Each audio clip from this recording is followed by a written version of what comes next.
Assalamualaikum warahmatullahi wabarakatuh dan selamat sejahtera. Terima kasih kepada anda yang bersama dengan saya Rizal Ismail dalam channel YouTube Rizal Ismail. Selamat datang kepada anda yang mungkin baru sahaja tonton video di channel YouTube Rizal Ismail Official.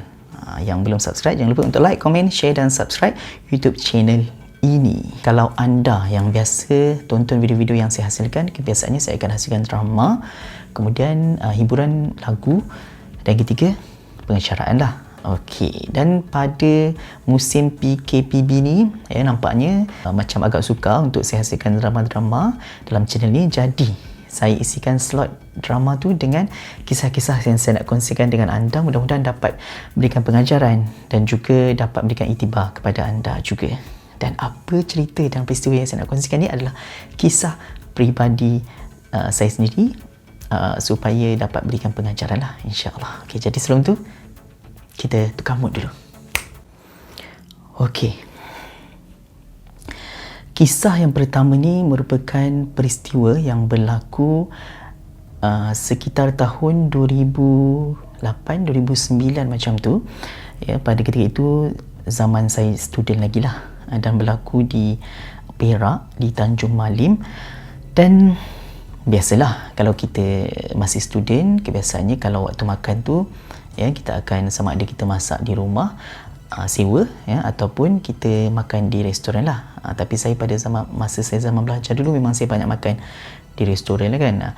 Baik, jadi di Tanjung Malim terkenal dengan restoran-restoran yang sangat banyak dan tempat-tempat yang kebanyakannya sedap-sedap lah masakannya.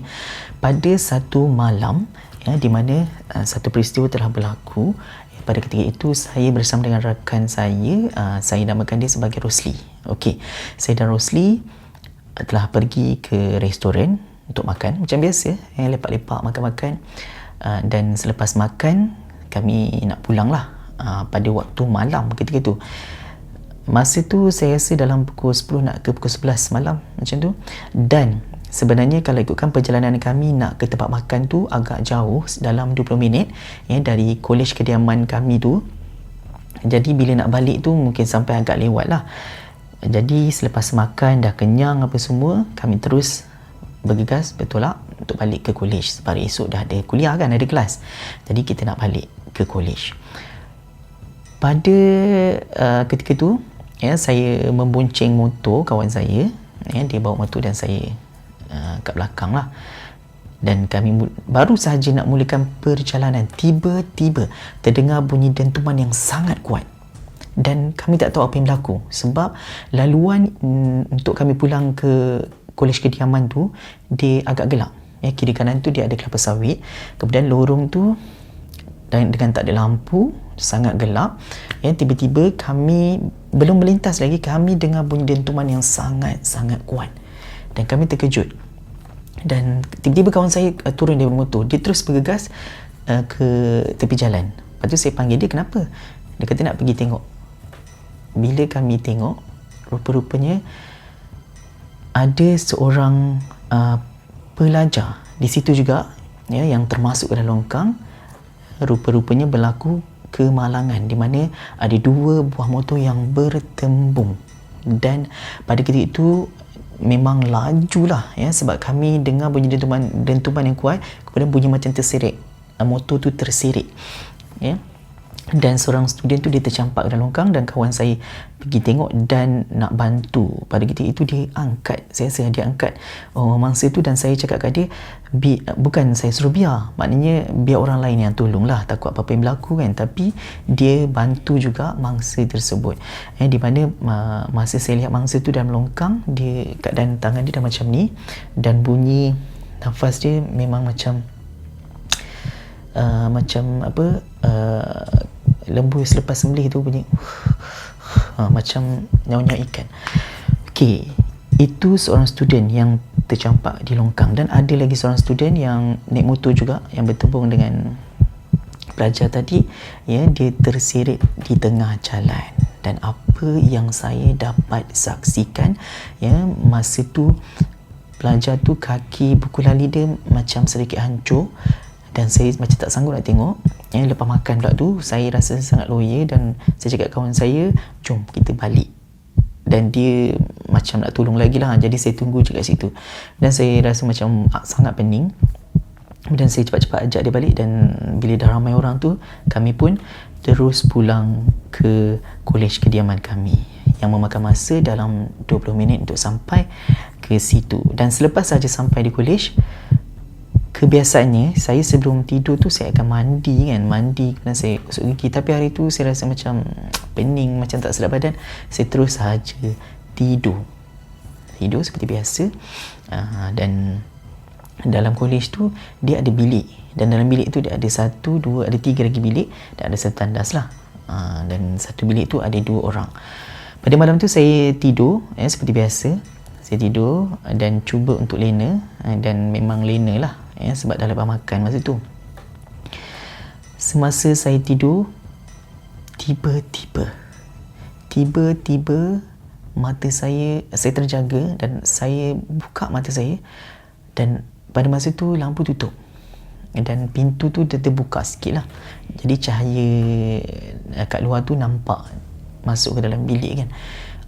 Tiba-tiba saya buka mata, saya ternampak ada satu kelibat manusia yang berjalan seolah-olah kaki dia timpang dan berjalan agak laju menuju ke arah saya, dan nampak hitam lah sebab dia cahaya dari belakang kan, menuju ke arah saya dengan cepat.